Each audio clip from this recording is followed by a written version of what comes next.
clases obviamente pues se van a grabar y lo que vamos a hacer es dar continuidad. Sí, a las 8 se da una clase, a las 11 se continúa, para tener por lo menos unas 2 horas por día para poder alcanzar esas horitas que perdimos la semana pasada. ¿Todavía pueden seguir viendo la pantalla? La presentación, perdón.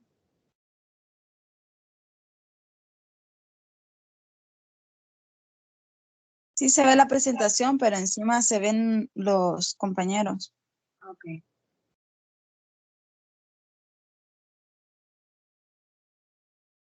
Ok, entonces vamos a comenzar pues con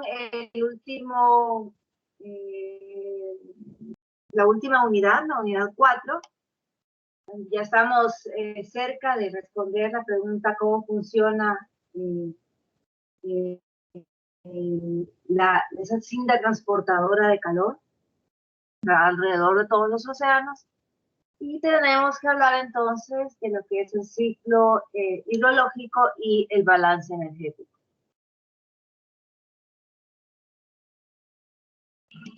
Como han visto hasta ahora, a todo lo largo de las clases que hemos llevado, nosotros siempre hablamos de lo que es un intercambio entre, o el periodo de balance entre la atmósfera y el océano. Siempre describíamos que hay un intercambio, no solamente en desalinidad, sino que también intercambio de gases, de nutrientes, y temperatura también, ¿verdad? Sobre todo energía cinética. Y entonces vamos a ver esa relación. En su libro se encuentra en el capítulo 6, bajo el nombre de Wind y Ocean Circulation. Muy bien. Entonces, para empezar, ¿verdad? Lo que ustedes tenían que comprender es que cuando nosotros estudiamos esa relación entre atmósfera y océano, pues tienen que tener claro que la atmósfera se divide en diferentes capas, como pueden ver ahí. Cada capa, pues, se certifica prácticamente en altura, en profundidades, y por diferentes características que presenta cada una de estas. Entonces, desde la base hacia la parte superficial, nosotros encontramos a la troposfera, donde encontramos la mayor parte de los cambios y hasta donde nosotros vamos a estudiar el movimiento atmosférico. Sobre esta está la estratosfera, mesósfera y la termósfera. Como pueden ver, cada una tiene sus características y también cada una tiene sus características de temperatura. Recuerden que nosotros vamos a basar únicamente en la troposfera. La troposfera es la capa de la atmósfera terrestre que se encuentra en contacto directo no solamente con los océanos, pero también en contacto con la parte continental. Si se fijan bien, desde el nivel del mar hasta el límite superior de la troposfera, que recibe el nombre de tropopausa, la temperatura, a medida que vamos ascendiendo, va a ir disminuyendo.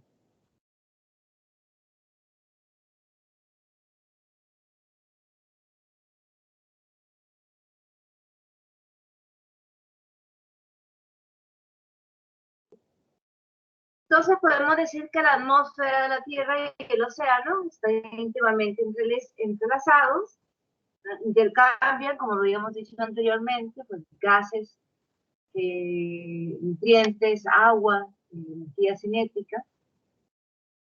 Y estos gases que ingresan a la atmósfera del océano tienen importantes efectos sobre el clima, y los gases que ingresan al océano pueden influir en la deposición de sedimentos, en la distribución de la vida y en las características físicas del agua de mar en sí. Entonces, el tiempo, en este caso, nosotros tenemos que saber diferenciar dos cosas. En primer lugar, ¿qué es el tiempo atmosférico y qué es el clima? Hay mucha gente, a veces en los pasillos se escucha hablarlo cuando cambia las condiciones y tenemos que desaprender entonces la forma de utilizar ambos conceptos. El tiempo atmosférico es el estado de la atmósfera en un momento y un lugar específico. El clima es el patrón atmosférico promedio a largo plazo del tiempo en un área específica. Eso significa que, por ejemplo, cuando estamos en verano y de repente pues cae una lluviecilla por ahí, ¿cómo dirían ustedes? ¿Qué mal está el tiempo o qué mal está el clima hoy?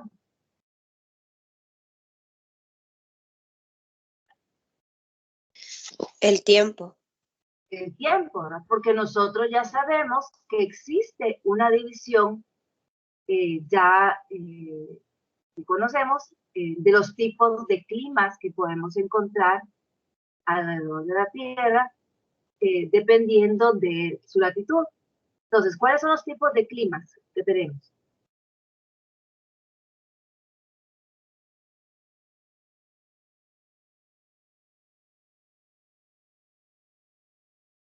Verano, invierno, primavera y otoño.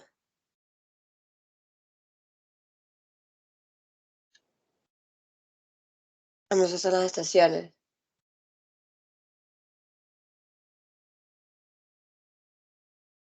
Lo vimos en el periodo anterior. ¿Cuáles son los climas que tenemos?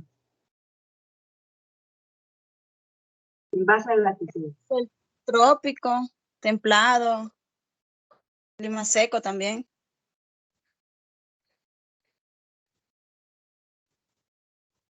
Sí, mientras yo no lo escuché, dígame.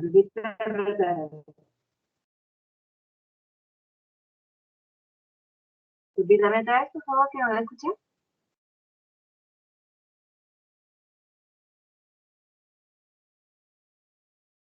No se le entiende, casi. Si me puede repetir, por favor, que no la escuché.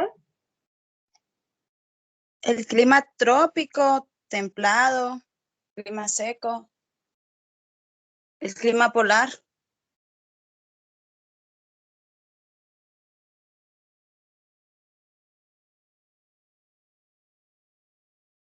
Ok.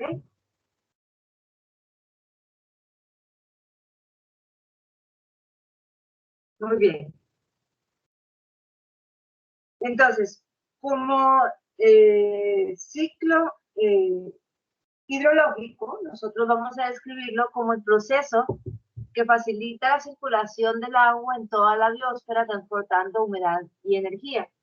Entonces, dentro de este ciclo hidrológico, nosotros ya sabemos que ocurren diferentes pasos, como la evaporación, la condensación, la precipitación, la sublimación, que es el paso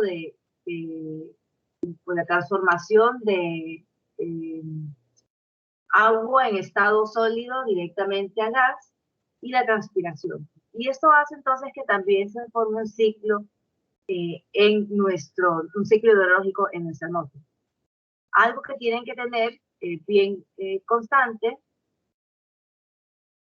A ver, avísenme si todavía pueden ver la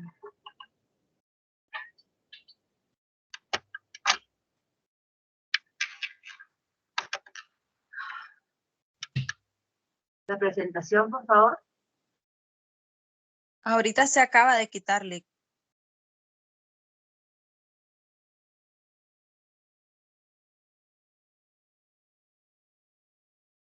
Que no estoy, como no había luz en mi casa, me tuve que ir a otro lugar. Estoy usando una computadora que no es mi. ¿Me escuchan? Sí, sí se le escucha. Ok.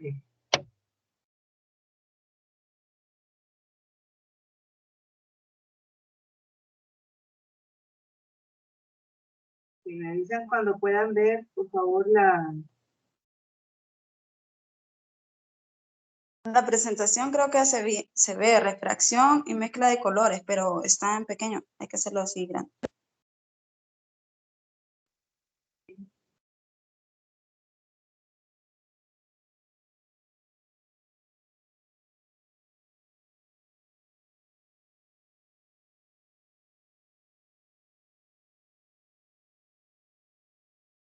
¿Y ahora cómo lo ven?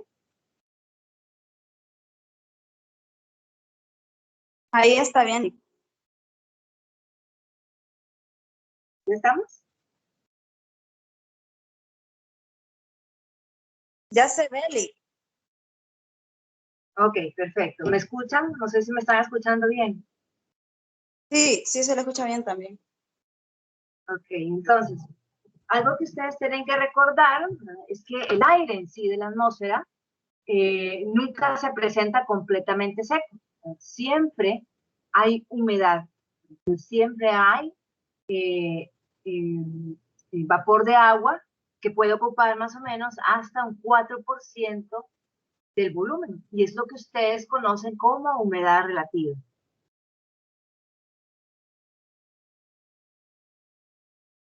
Otro concepto que es importante que ustedes conozcan es el significado de la presión atmosférica. ¿Alguien sabe qué es presión atmosférica?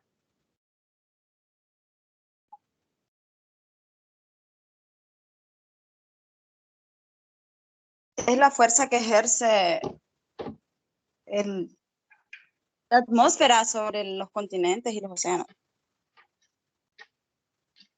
Sobre la superficie, ¿verdad? Sobre cualquier cosa realmente. No solamente sobre los continentes y los océanos, pero muy bien. Recuérdenme siempre, siempre digan su nombre, por favor. Rocío Entonces, le habla. vamos a definir la presión atmosférica como la presión que ejerce el peso del aire de la atmósfera terrestre sobre una superficie determinada. Todo depende entonces de dónde nos encontremos y la elevación que tenga ese punto con respecto a el nivel del mar. Entonces, por ejemplo, a nivel del mar, una columna de aire de 1 pulgada que alcanza la cima de la atmósfera pesa un promedio más o menos de 14.7 libras. Entonces, la presión ejercida por esta columna de aire se llama presión atmosférica estándar y es equivalente a una atmósfera. Esa actividad presión entonces que prácticamente nos mantiene pues en la superficie. Aquí les presento una gráfica en donde podemos observar en el eje de las X la altitud en metros, o sea, es una altitud con referencia al nivel del mar, y la presión atmosférica correspondiente. A ver, ¿qué me puede decir? ¿Quién me puede analizar esa gráfica? ¿Qué me está diciendo esa gráfica?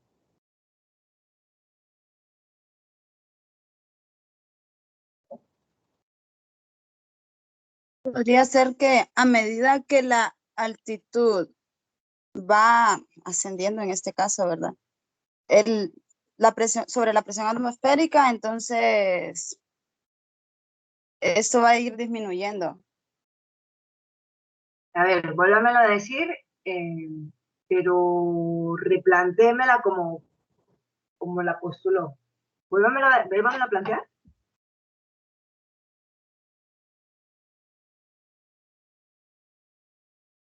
Bueno, a medida que la altitud va aumentando, la presión atmosférica va a ir disminuyendo.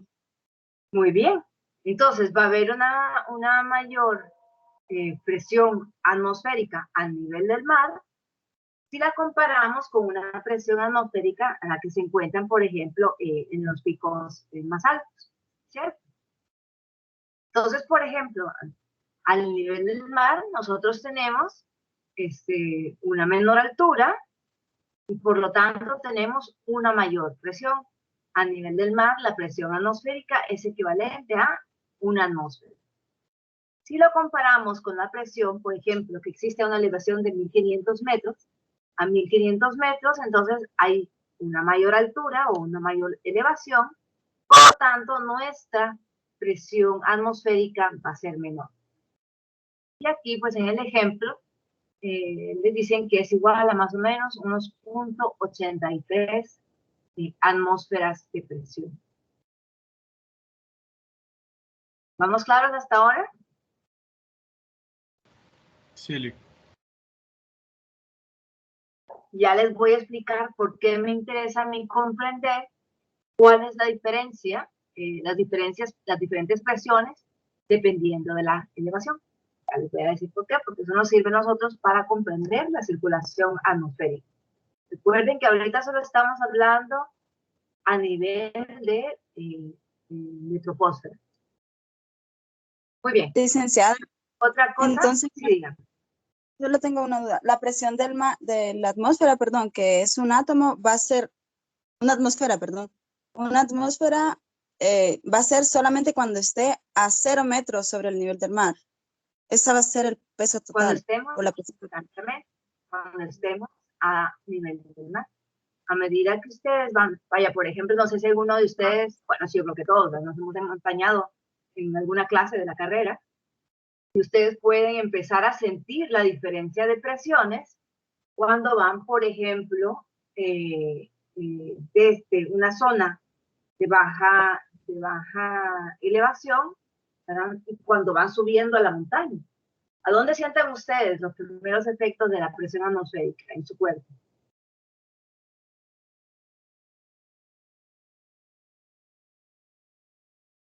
¿Qué es lo primero que les empieza como medio, qué es lo primero que les empieza como medio molestar cuando van subiendo de elevación? Los oídos. Los oídos, muy bien, ¿verdad? ¿Por qué los oídos? Porque son espacios aéreos. Y los espacios aéreos deben compensar la presión interna de nuestro cuerpo con la presión externa. Entonces, cuando nosotros vamos de un lugar, por ejemplo, cuando vamos nosotros, digamos que vamos de La Ceiba a Pico Bonito. En La Ceiba, como está a nivel del mar, ¿verdad? Estamos a una atmósfera de presión.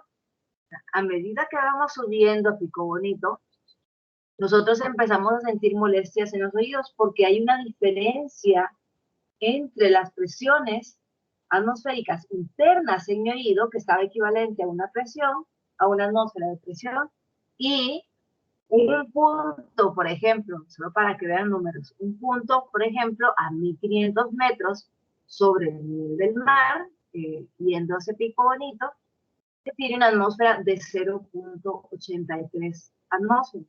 Entonces, para que exista un equilibrio en espacios, y eso es, no es necesario que lo entiendan, pero para que comprendan por qué les duele los oídos, es porque para que exista un balance de presiones, ¿verdad?, en nuestras cavidades aéreas, siempre tiene que haber la misma presión atmosférica adentro de su oído o adentro de su canal y la presión atmosférica circundante.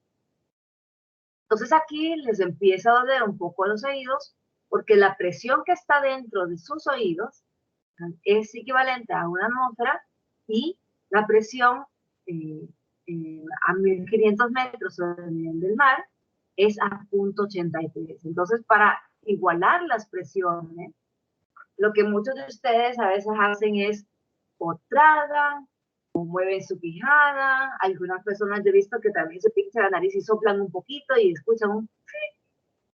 Y ese sonidito que ustedes escuchan es cuando se igualan presiones dentro del espacio del oído y la presión atmosférica circundante. Pero bueno, a mí me interesa que ustedes comprendan que hay una diferencia de presiones por altitud para que nosotros podamos comprender qué es lo que ocurre con el aire a diferentes altitudes dentro de nuestra troposfera. Y entonces, fíjense bien, la composición del aire, ya habíamos dicho que es muy raro que se encuentre completamente seco. Entonces, generalmente, el aire pues va a tener más o menos un porcentaje de 1 a 4% de vapor de agua. Eso significa que el agua va a estar en estado que...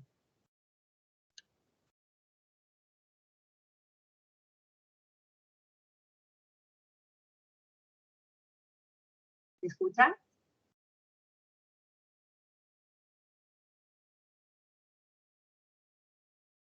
¿Me escuchan? Sí, Lick, se escucha. Ok, entonces, si el aire tiene más o menos una proporción de 1 al 4% de vapor de agua. ¿El aire tiene agua en qué estado? ¿En qué estado físico?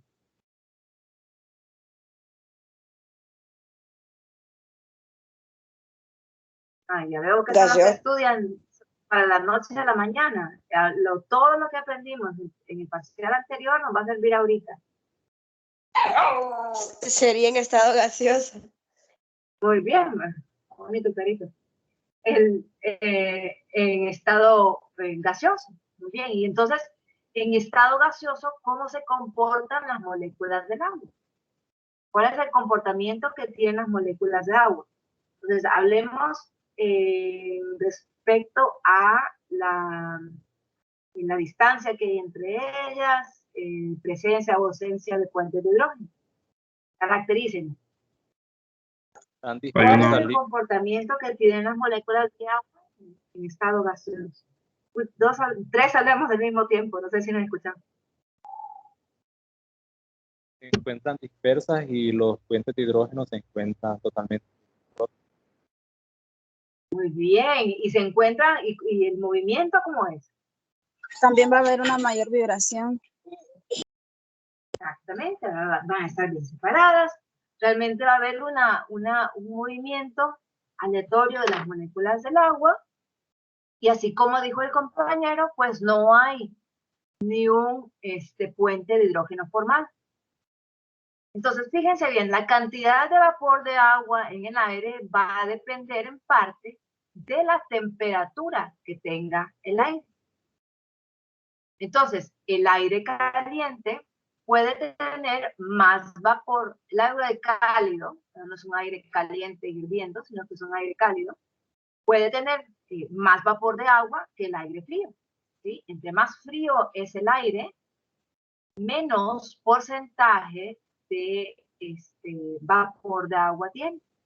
Porque las moléculas de aire se van a mover más rápidamente y van a entrar en contacto con más vapor de agua. Entonces, fíjense bien, cuando nosotros caracterizábamos cómo se mueven las moléculas del agua por temperatura, el mismo comportamiento tienen todas las moléculas de cualquier materia, dependiendo de la temperatura, si la aumentamos o la bajamos.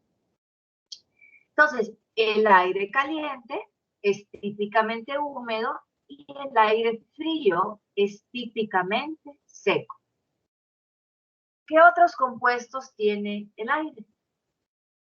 El aire está compuesto más o menos alrededor, y aquí pues dependiendo de la literatura o el libro que lean, el aire pues está compuesto alrededor de un 79% de nitrógeno, es una proporción solamente.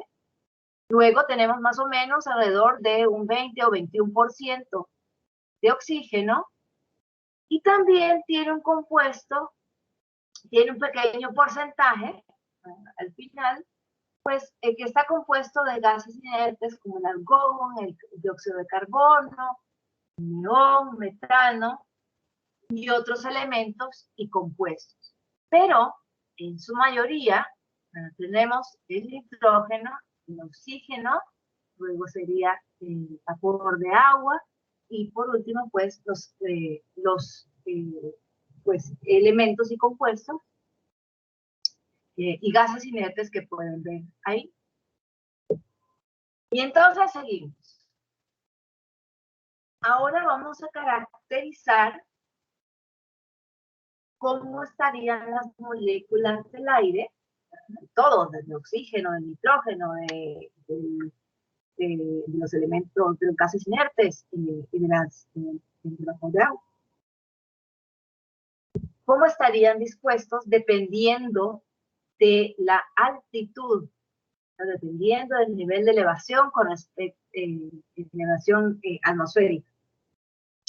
Entonces, cerca de la superficie de la Tierra, si se fijan bien en el diagramita aquí, la Tierra pues es esa mancha cafecita.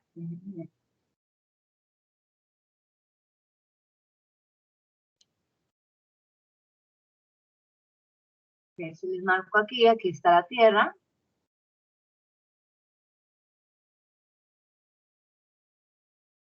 ¿Sí? Y entonces, cerca de la superficie de la Tierra, recordemos que hay mayor o menor presión atmosférica. Hay mayor Mayor. presión. Muy bien, exacto. Hay mayor presión atmosférica.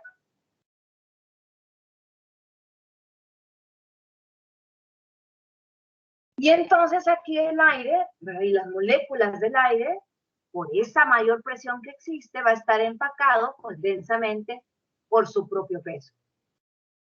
A medida que nosotros vamos ascendiendo a una altitud más alta, recuerden, lo primero que va a ir descendiendo es la presión atmosférica, y entonces esto va a hacer que a medida que vaya disminuyendo la presión atmosférica, pues el aire ya no esté tan empacado densamente como está cerca de la superficie, sino que el aire se va, las moléculas del aire se van dispersando y se van separando, como pueden ver aquí en esta imagen de aquí. Entonces, en esta imagen de aquí, las moléculas del aire y todos sus compuestos están representados por puntitos. Entonces, entre más cerca estemos de la superficie de la Tierra, más denso va a ser el aire, más empacada van a estar las moléculas. A medida que vamos ascendiendo en altitud, pues va a haber menos presión atmosférica y las moléculas del aire pues se pueden redistribuir mucho más fácilmente, ¿verdad? Alejándose las moléculas unas de otras. ¿Hasta ahora vamos bien? Por mi parte, sí, Lick. Ok, muy bien. Entonces, otra cosa ocurre.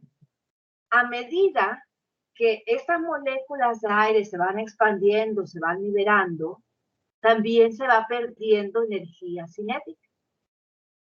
Y entonces, a medida que vamos, que el aire, las moléculas del aire se van expandiendo, el aire se va enfriando. Entonces, aquí ya sabemos que la temperatura del aire a mayor elevación va a ser mucho más fría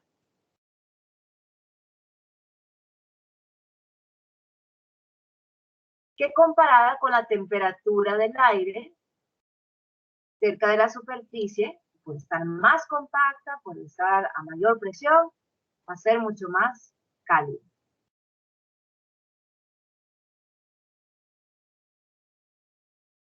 ¿Estamos bien? Sí, Lick. Entonces, el aire que va descendiendo desde una gran altitud se va calentando, ya que cada vez que va disminuyendo la elevación sobre el nivel del mar, entonces este se va comprimiendo por la presión atmosférica.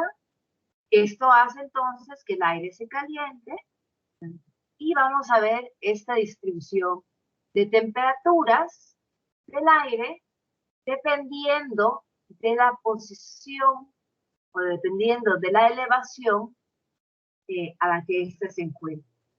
¿Sí? Entonces, aquí tenemos. Recuerden que todavía únicamente estamos caracterizando la tropopausa, la troposfera.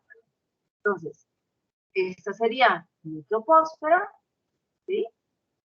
El nivel del mar. El límite superior de la troposfera recibe el nombre de la tropopausa. ¿Okay? La tropopausa.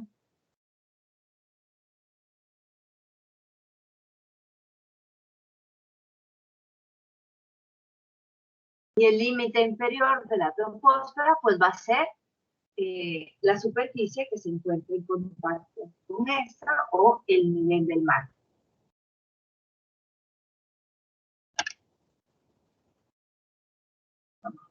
Aquí. ¿A qué les recuerda esto más o menos?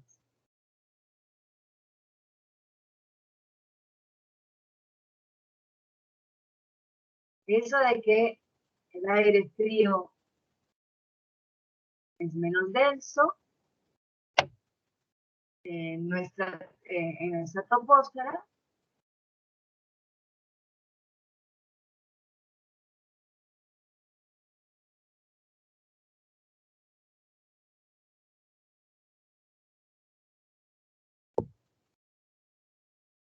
Que el aire frío, es más denso, y por lo tanto desciende, y el aire cálido es menos denso y por lo tanto asciende. ¿A qué les recuerda esto a ustedes? A las masas de agua. ¿A qué proceso les recuerda a ustedes?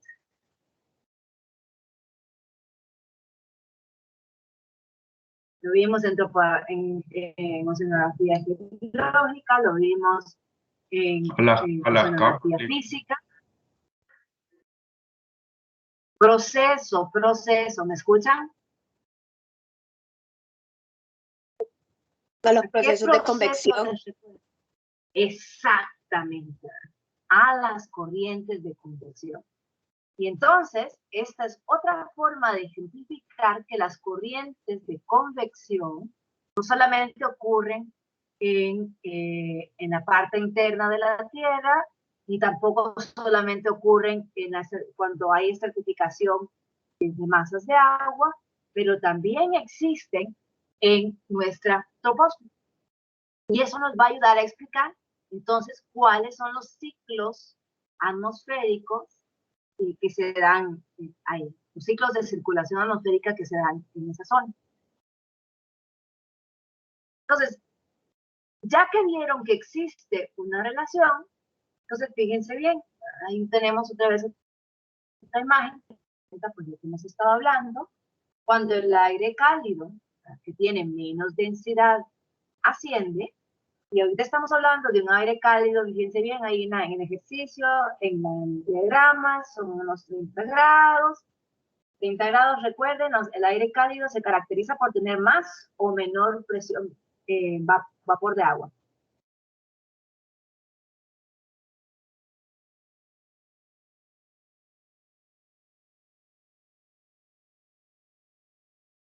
El aire cálido se caracteriza por tener más o menos vapor de agua. Más vapor de agua, ¿no? Muy bien. Yo creo que recuerden, entre más cálido es el aire, más vapor de agua tiene. Muy bien. Entonces, fijémonos en este proceso de aquí y qué es lo que va a ocurrir entonces ahora con ese vapor de agua. Entonces, fíjense bien. A medida que el aire cálido va ascendiendo, ¿sí? Ya habíamos explicado, pues hay menor efecto de la presión atmosférica, por lo que se va a expandir y por lo que se va a ir enfriando. Pero, ¿qué es lo que ocurre con el vapor de agua que se encontraba dentro de ese aire cálido? El vapor de agua, entonces, se va a empezar a condensar, formando nubes. Recuerden, entre más separados está, pues el agua todavía sigue siendo bipolar y va a seguir teniendo pues una gran atracción entre ellos. Entonces, el agua se va a empezar a condensar en forma de nubes.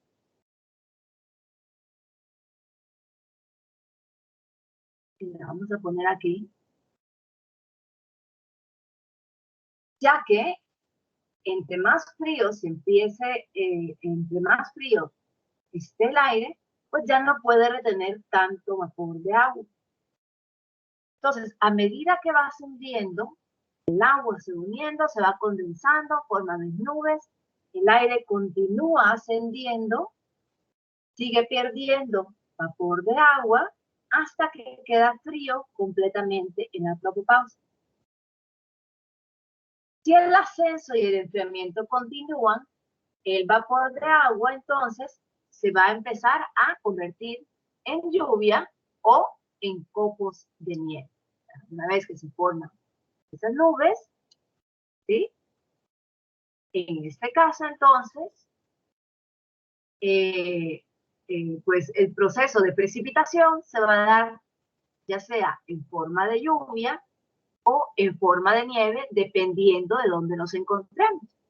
Por ejemplo, si nosotros nos encontramos en las zonas del Ecuador, que es una zona donde el aire es bastante cálido, bastante húmedo, pero relaciónense a nuestro país, en estas zonas generalmente el aire cálido asciende y en ese proceso de ascenso, pues, se van condensando las moléculas de agua para formar nubes. Finalmente es una zona de lluvia, recuerden, y esas nubes entonces van a precipitar en forma, en nuestro caso, en forma de lluvia. En latitudes más altas, ¿verdad?, precipitaría en forma de copos de nieve. ¿Estamos claros hasta aquí?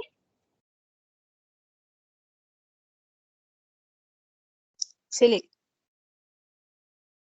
Ok.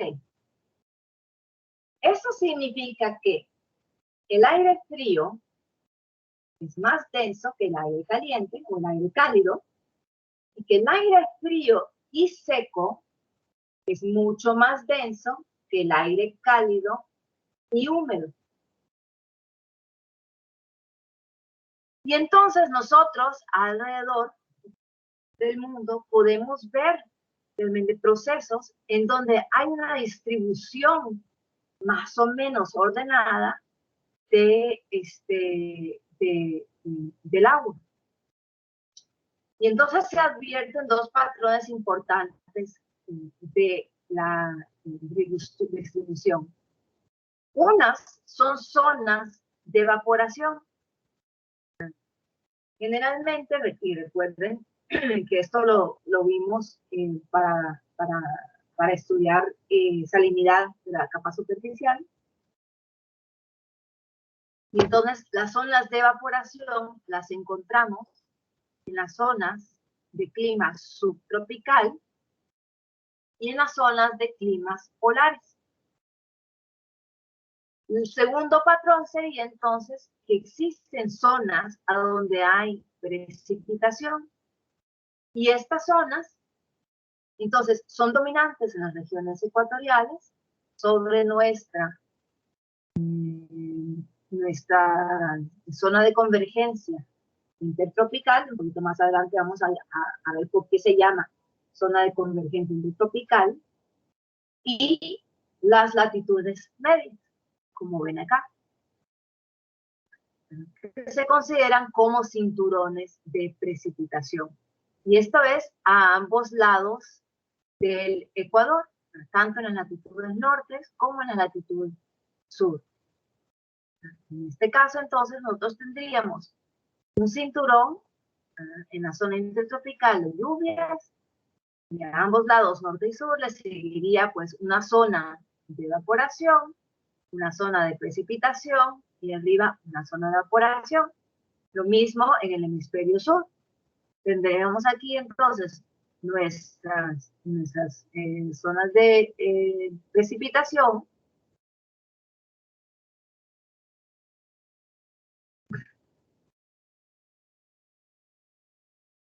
¿sí?, seguida entonces o intercalada por una zona de evaporación, es decir, una zona de precipitación y una zona de evaporación en las latitudes más altas.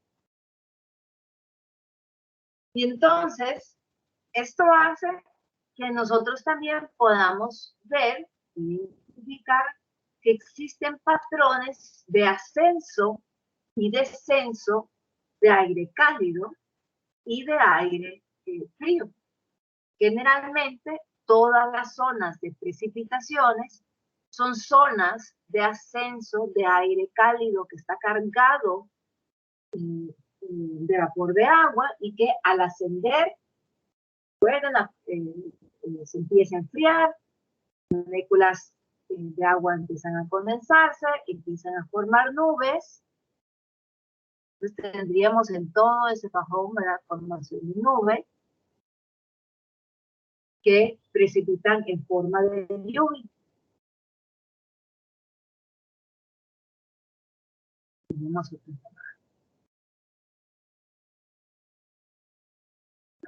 Y aquí puede ser en forma de lluvia o en forma de nieve.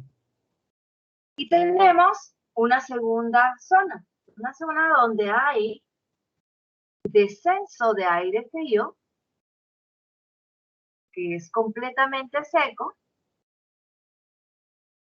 ¿sí?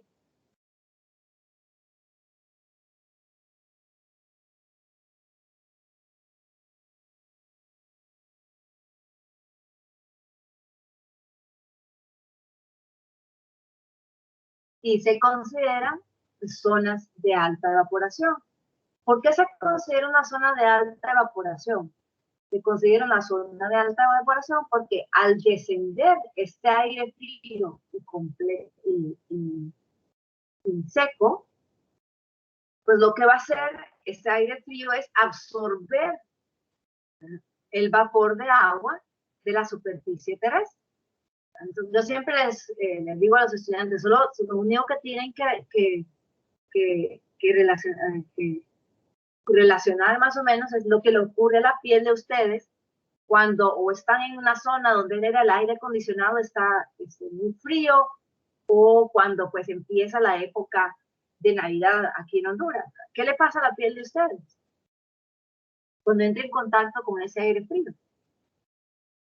¿Se pone más húmeda o se pone más seca? Se reseca. Más seca. Cuando le decimos piel de sapo. Que se pone como tostadita también.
A ver, que me sacó la... ¿Hasta dónde escucharon? ¿O me pueden escuchar? Sí, se quedó preguntando cómo teníamos la piel cuando había aire seco y frío. Ahí Ah, está, ahí lo bueno, escuchamos. entonces hasta ahí. Ok, muy bien. Bueno, en teoría sigue grabando. ¿Están viendo la presentación? No, Ok. A ver, me avisan cuando la vean y a ver si alguien me puede decir qué es la zona de convergencia intertropical.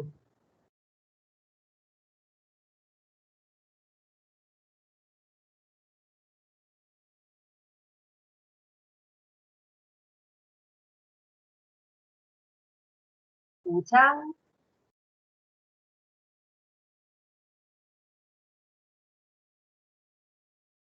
Es una zona donde convergen vientos húmedos y cálidos. ¿Qué vientos?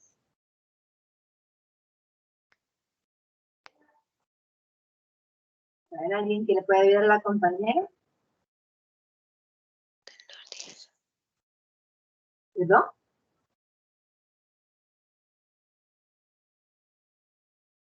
¿Alguien que pueda apoyar a la compañera? ¿Cuáles son los vientos que convergen? Del hemisferio sur y el norte. No les estoy preguntando de la dirección, les estoy preguntando qué vientos son los que convergen en la zona de convergencia intertropical. El aire cálido y húmedo. No les estoy preguntando del aire, les estoy preguntando si saben cuáles son los vientos que convergen en la zona de convergencia intertropical. Escuchan la pregunta para que puedan dar la respuesta correcta.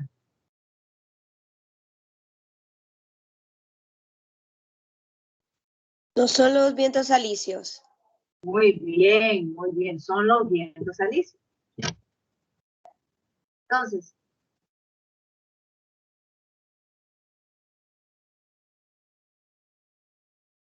a ver si me deja. Nuestra zona de convergencia intertropical es el área que rodea la Tierra alrededor del Ecuador, de la zona del Ecuador. Entonces, en esta zona, la pueden ver en la fotografía, pues son esa lengua verde que va de oeste a este en las dos imágenes. Y esa zona, entonces, es una zona en donde los vientos alisios, que se caracterizan por ser cálidos y por ser húmedos, que vienen tanto del hemisferio norte como del hemisferio sur, convergen y ascienden. Esta zona de convergencia intertropical, pues fíjense bien que su posición va a variar dependiendo de la estación o el mes del año. Entonces, por ejemplo, en enero lo encontramos un poquitito más arriba del Ecuador, o sea, de la latitud 0, y ya en julio, en junio, pues la vamos a encontrar a nivel un poco más arriba. En este caso, entonces, ustedes recuerdan bien, nosotros, esto va a tener influencia también en los meses o las estaciones en que cada zona tenga sus temporadas de huracanes o de tormentas tropicales, dependiendo de la posición. Ok, nos vamos a quedar hasta aquí. Vamos a continuar a las 11. Si pueden ustedes unirse, bienvenidos. Si no, pues ya saben que están